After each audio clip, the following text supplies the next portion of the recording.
Morning, everybody. Thank you so much for coming in person and online. I hope we've got Helen moderating. So if you have any questions or anything during the talk, just pop them into the chat.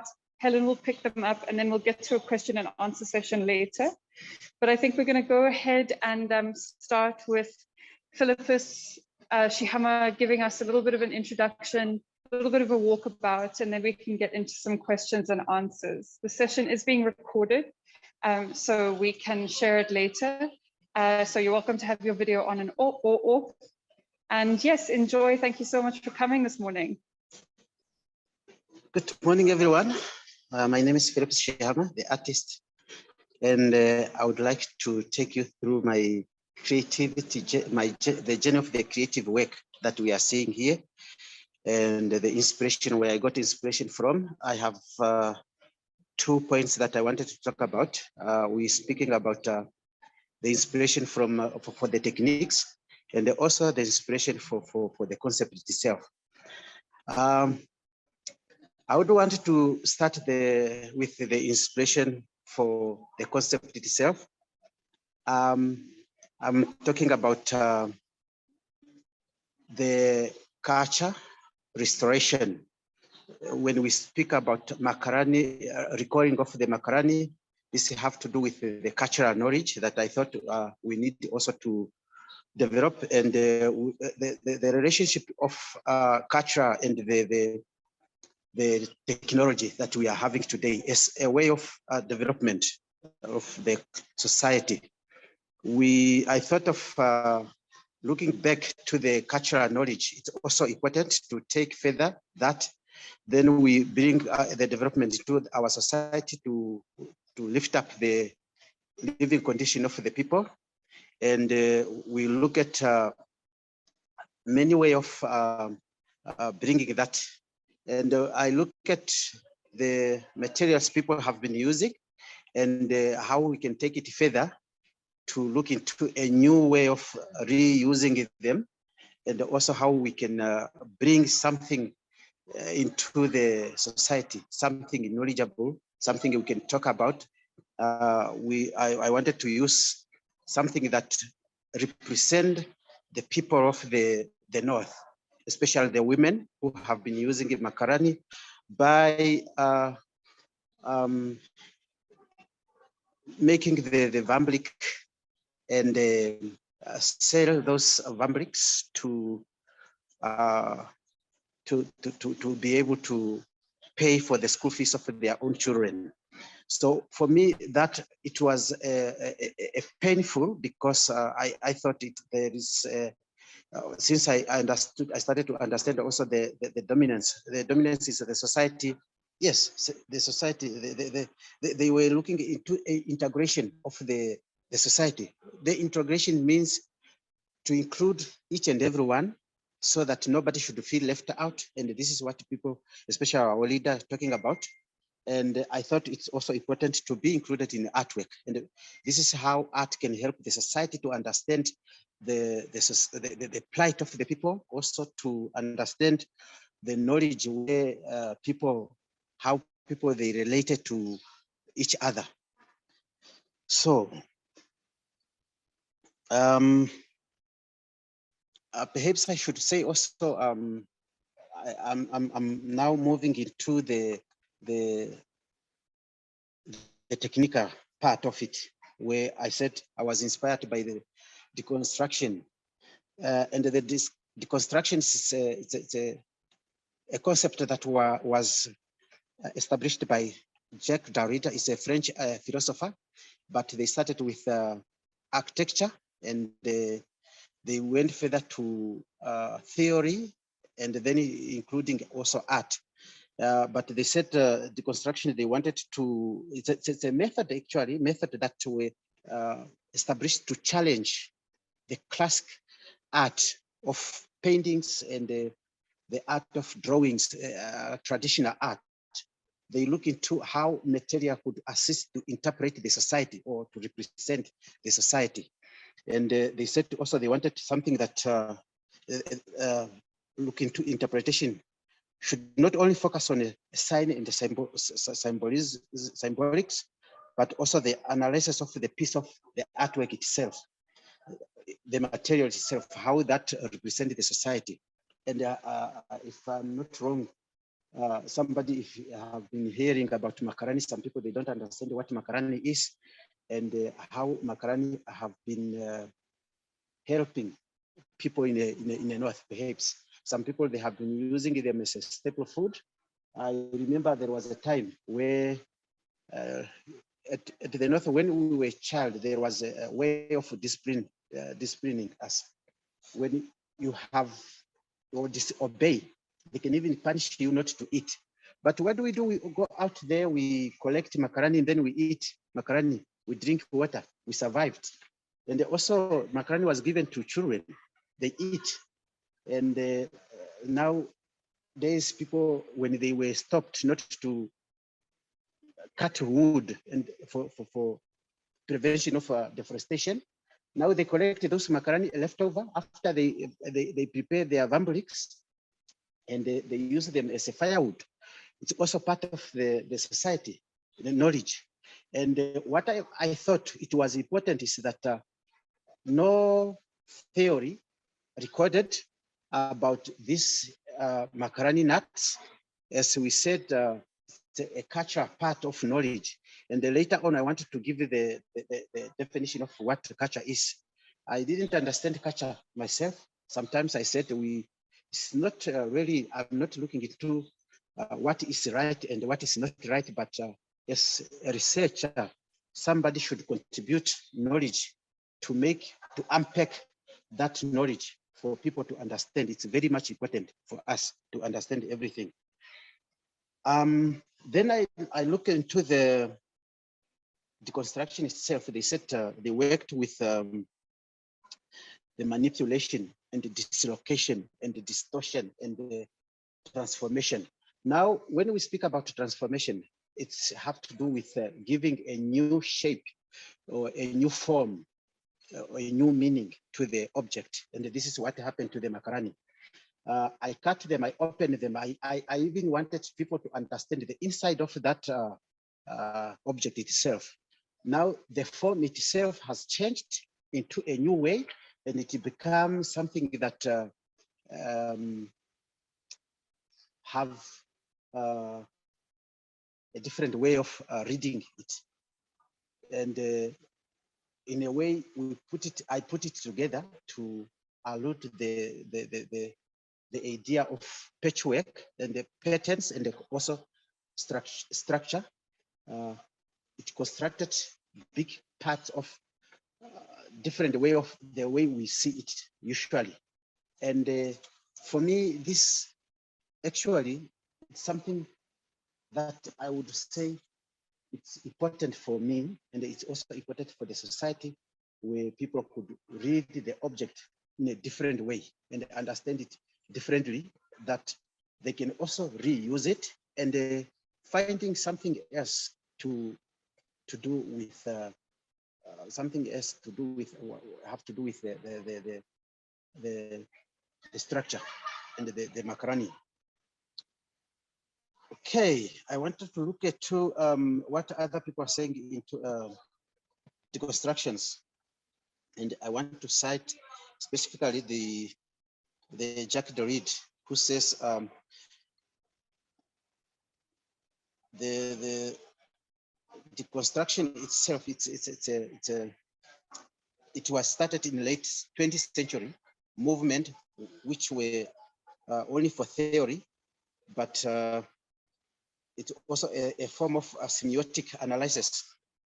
It's characterized by the fragmentation and interest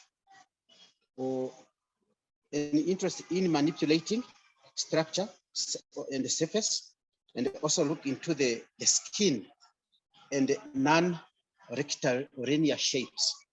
I selected also one of the quotes that reminded me about the set construction analysis, how cultural hierarchies impacted on the voice of people. They said it's about challenging ideology, means of challenging stereotypes and how certain people get and hold on power. For me, this is about more political, but I was not looking into politics art that you speak about politics. But what is important here, they said historically, there is a group of traditionally, group of people who are ignored. And they said they are also superposed and oppressed. That means a disadvantaged group. And I said earlier, majority of the women, single women who have been surviving from Makalani, also a group of people who have been superposed and have been ignored. Sometimes they don't have powers. When it comes to traditionally homestead, men used to have power for making decision making in the house. Perhaps they decide what they want to do without consulting women and all those kind of things. And when it comes to economists, I have noticed that women also didn't have the right to, or possessions, to be in a possession of resources. That is why many times in those years they were not participating in the labor industry. They were more focusing on the domestic work. And the Makalani is one of their work that they have been more spending on. For me now, when I have read this, I thought really some of those notions that were not challenged could be challenged in this development when it comes to social development.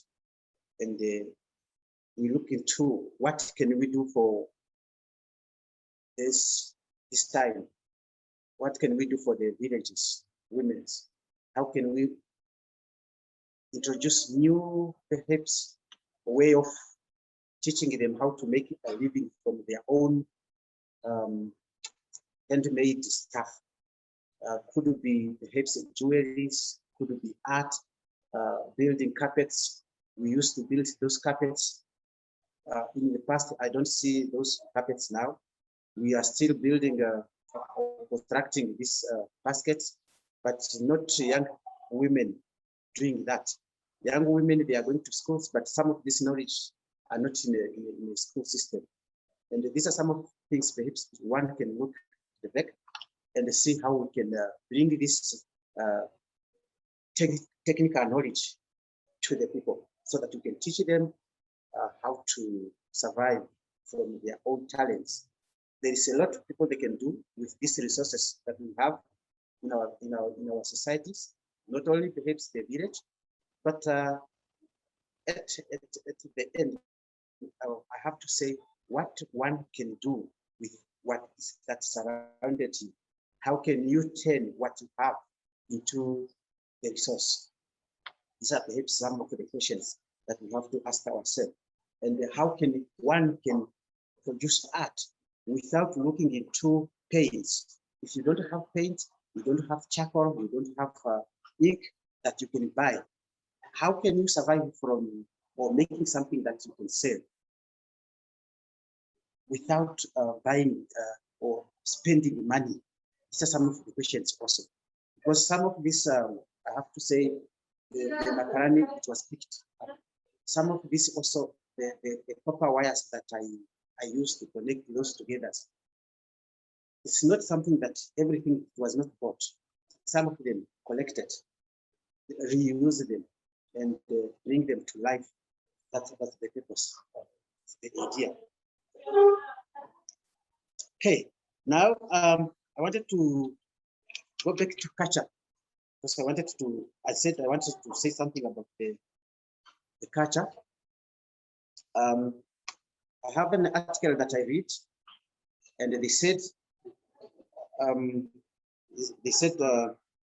the paper, it was merely exploring and discussing the intricate but nevertheless dynamic relationship between culture and technology in the process of development of in African society.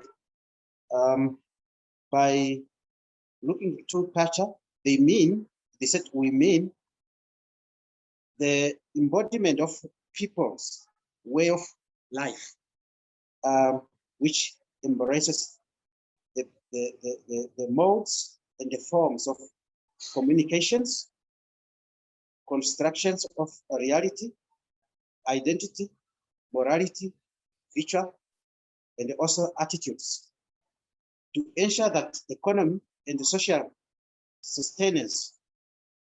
Culture is therefore the totality of people, the way they experience life or in their society, how they socialize spiritually, economic, and also political life. That's the culture, the definition of the culture. And they said it's passed from generation to the generation through complex and ever-changing process of learning. Here, if we can look into what happened to the technology, when technology comes, how people they started losing interest in their own food, in their own culture, in their own dressing, in their own way they live. One can say even their own language. I have myself, as a Shwamba speaking, we don't know some of the words in Shwamba anymore, because that's the way of losing some element of culture. And I think it's really time to see how can we see or restore that if it's necessary, or if it's necessary to restore the tradition, some of the traditions. Perhaps not all, because they said it have to do with the development. Some of things have to be left behind because of the development. They said also it has the capacity to incorporate and resist, yeah, and also innovations while degenerating other aspects of culture. We would like to argue that any social integration, economic activity, expression, and the way of people perceive and identify themselves within their society and in relation to others is essentially in a product of their culture. It involves from the totality of the people experiencing the way they interact within their nature and so on. So I think that's what happened, and that's what I believe it's a definition of the culture. I didn't understand also the culture. I thought the culture have to do with the way we live, we dress, or we eat only, but it has included all types of knowledge, including speaking, the way we interact, and also what we produce. They speak also about the artifacts. What is that we have, that we preserve in our museum, that speaks our own history. That's what is important for me. And I think this is what it's all about. Art, perhaps now I need to start with some of the art, selecting some of the pieces that I can explain, focusing on the specific pieces. Okay. I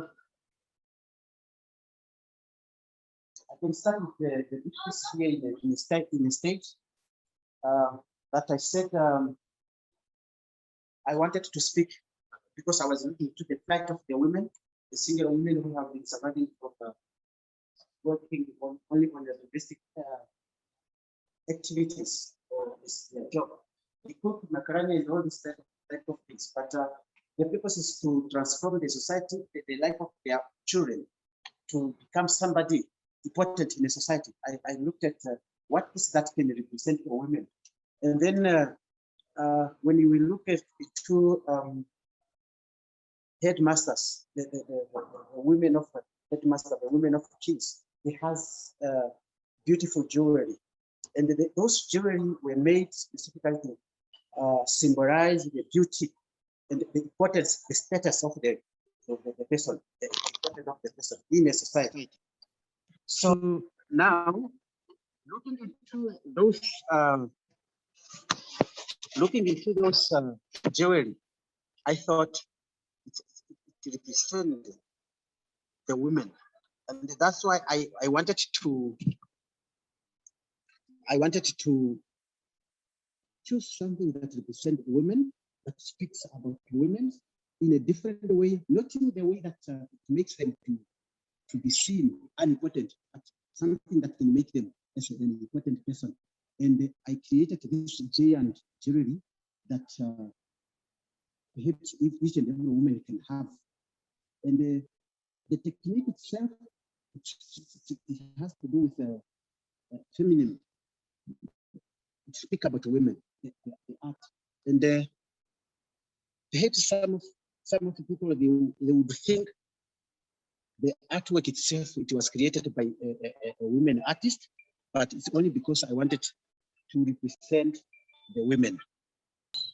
The memory yesterday, it talks about when I came to Windhoek, what type of experience I have, the way I have left here, how difficult was it in terms of when people they speak, everybody knows the problem of land, and they've spoken about how difficult to get land.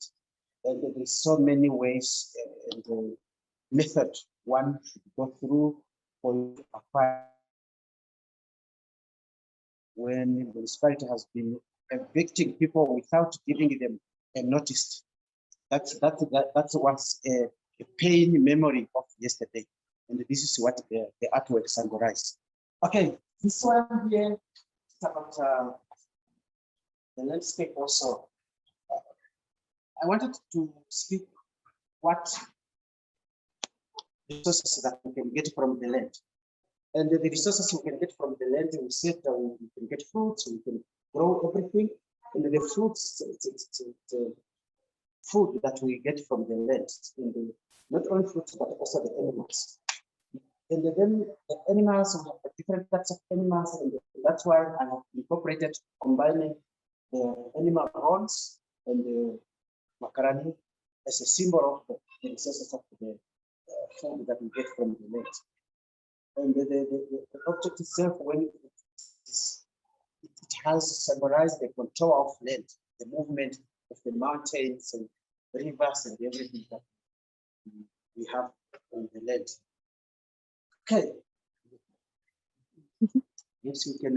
There is another work that I have combined the traditional objects, Makalani nuts, and also contemporary bottle caps. And these have to do with it was also a question of if people they can look into what people or women have been doing. Is it that means that there will be a possibility one day Gamblics to be developed further, taken into international markets, so that those women can have share in the market? That's the question from this article. And for me, when they speak about integration, and I think that is also the meaning of integration, to have all people recognized and have the also recognized international. That would be one to the question also in the discussion. Start from there. Sometimes not what I said, not what is right, but what could be discussed and what could come after when people start discussing all this kind of just it's a matter of introducing the topic. Okay. And I have also another one, another painting here. Perhaps we can look into that painting. Mm-hmm. Another painting here.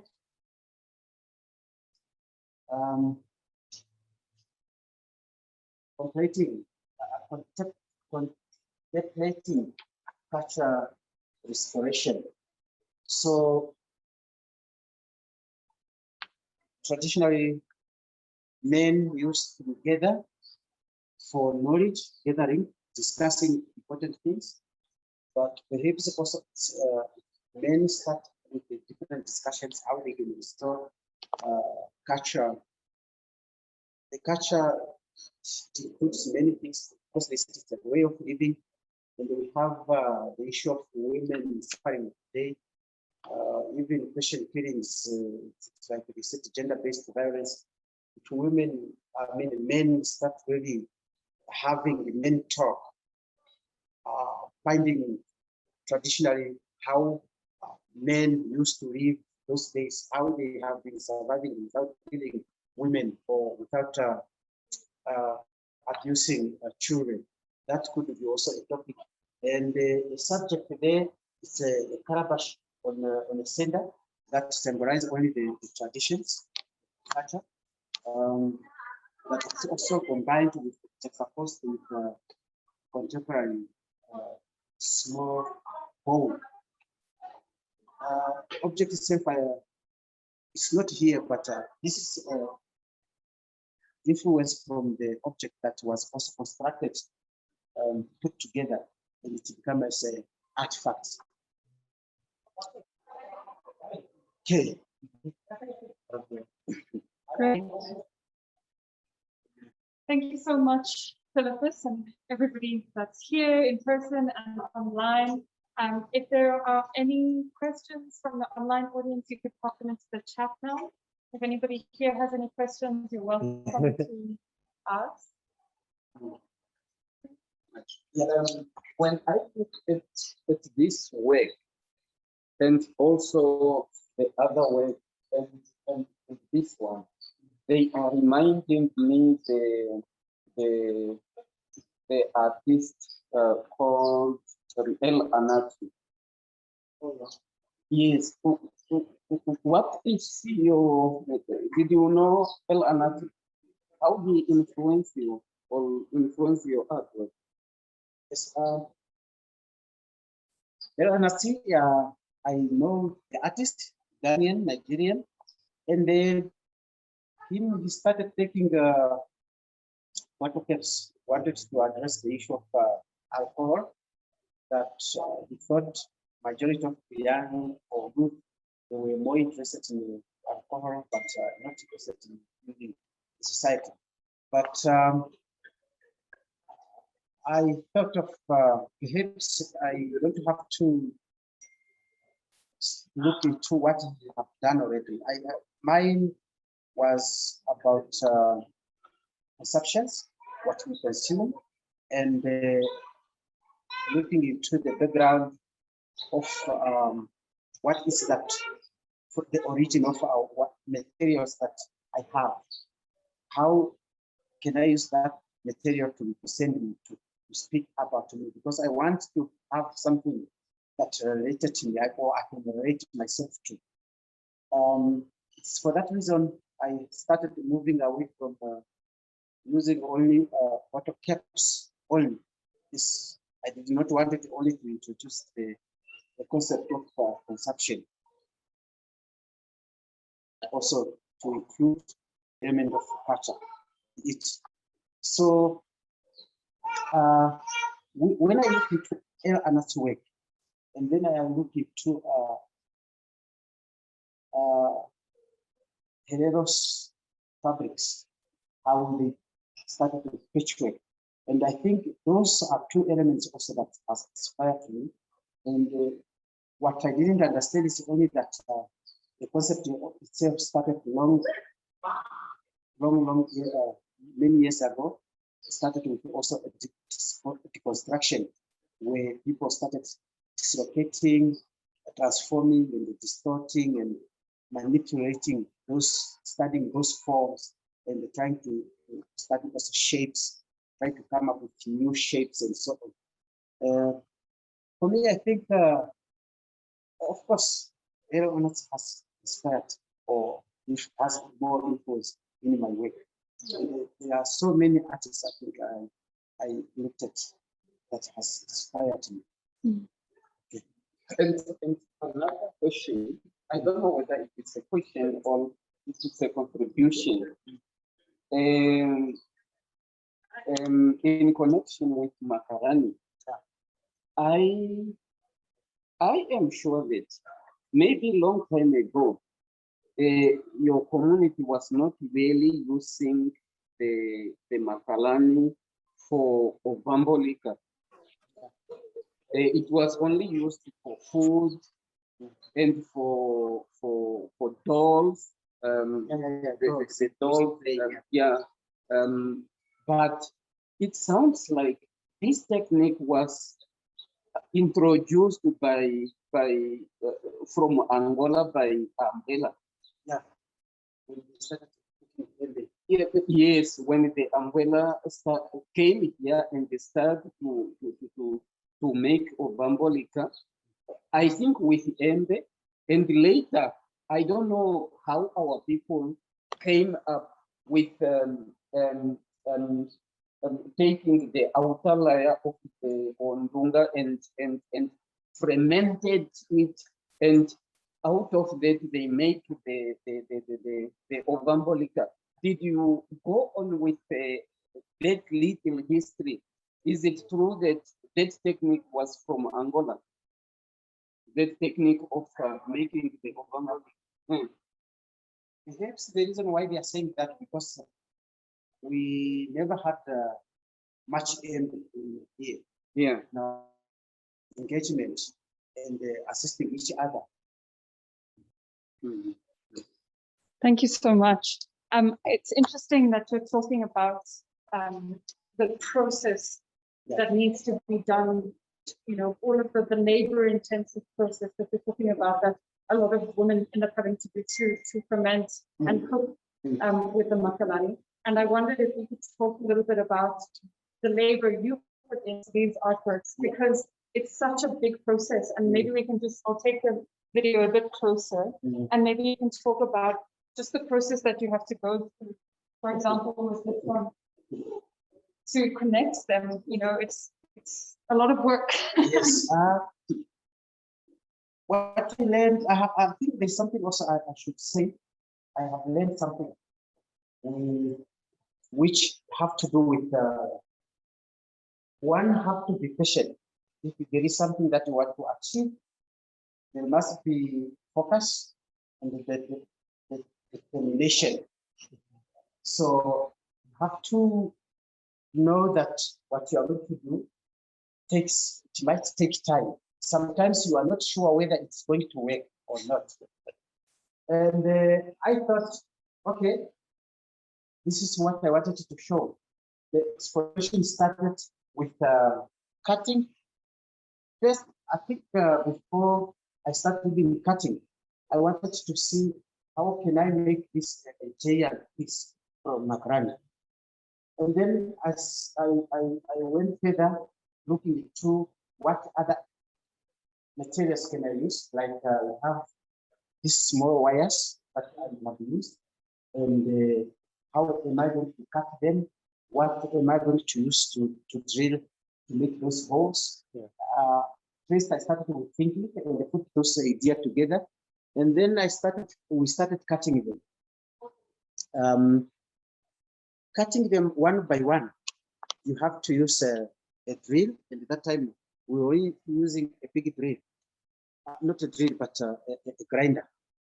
That big grinder, cutting, and then you're removing the small for the nut, and then separate them. And then sometimes we keep for the whole week, we are only cutting, then separating it, and then comes to drills, holes, and you have to make sure sometimes those holes are equal and not too much on the edges, otherwise they will break easily. And once we finish drilling, then we come to connecting. But when I started connecting, I wanted it a bit rough, and I kept rough one side. The other side is not enough. That's our. I feel that when it's rough, the issue of roughness, the issue of that reflecting the plight of people, because it's not easy. I find it like it's not easy. The process itself, if it's not easy, why should I make it something that should look so much easier? That's the reason I did not cut this. If you go to the other side of the pathway, I did not cut the edges of the wires. I wanted it to be like that so that people they can feel the pain and the process of the putting together of this work. And that is also reflecting the pain of those people in a village. And by the way, I should say, when people they speak about dominance, the dominance, they said it started with different classes in the society. The middle class, people who are working, who are earning something. He was able to take their children even to private schools. And that time when we grew up, if we heard somebody is in private schools, you really feel like disappointed, you left over. You want also to go to those private schools, but the parents cannot afford. Those are some of those pains in a process one can feel. Yeah. This is reminding me when we were a child, we used to cut this macaroni, and we drink the water inside. We take that part, the inner parts. We used to eat them. Yeah. So it looks like what is this? Which we buy from the shop, and we cut them. It is from is it coconuts? Oh yeah. Yeah, they totally remind me of the coconuts. Mm. Yeah. And perhaps such idea of taking these feathers. I don't know if anybody has tried to put something, either a juice or something from this macaroni nuts. Perhaps it's possible, but it's for us. If I have to say something like the schools, the system of the schools, if we can bring the true knowledge in schools, we have to introduce the concept of explorations, the concept of discovery, the concept of strong research, experiment. We don't have such things. And I remember when I started teaching at university, also College of Art, majority of people, when you are teaching those students, they don't want to be involved because some of them, they feel their hands are too neat to work. And I am like, what is the purpose of going to school? Are we going to school to collect the papers, or are we going to school to collect the knowledge? This is all the questions that we have to ask ourselves. And those are the questions behind this work. The schools, myself, the way I understand it now, it's not a matter of going to collect the certificate. The certificates to prove you qualify to perform specific tasks. But what is that task? That's the question. If one can perhaps produce juice from Nyandi, from Yembe, the juice that we can have in the market, why don't we have this type of experiment? Where is those laboratory in schools that can allow students to experiment with this kind of true products? Because the school should produce the products, not theory. And this is why they said that one have to dream in English. Then you thought you can measure your intelligence with that the language. In fact, it's an official language, but does not mean you can leave your own language and you can dream in foreign language and not dreaming in your own language. Great. Thank you. This is what about culture. This is what they speak. When they speak, if you want to unpack what culture means. Yeah, cultural knowledge. And then they said there is different types of capital culture or cultural capital, which is knowledge. The knowledge includes also the language, artifacts, and so on. Thank you so much. All right. I think we will stop it there. Yeah. But if you do have any more questions, you're welcome to just keep getting in touch with us. And we are always just an email away and a WhatsApp away. The exhibition is still up until 6 o'clock this evening. Unfortunately, a very quick exhibition. Yeah. But we do have a catalog available. If anybody would like to get the catalog, just send us a quick message or pop us an email. And we will make this recording available. I know there's been a little bit of technical issues, so thank you for bearing with us. Thank you to everybody who came today, and a huge thank you to Tate Fillipus for sharing his work with us and sharing his ideas and that real drive to explore, to think about materials, to let your materials guide you is something that I really treasure, especially coming from a sculpture past myself. And I think it's something that we can really drive into so many areas of life. So thank you so much. Thank you for sharing. Thank you too. Thank you for your contributions, for your presence, and also for your support through the process. Thank you. All right. All right. Enjoy your day, everybody. Bye. Great.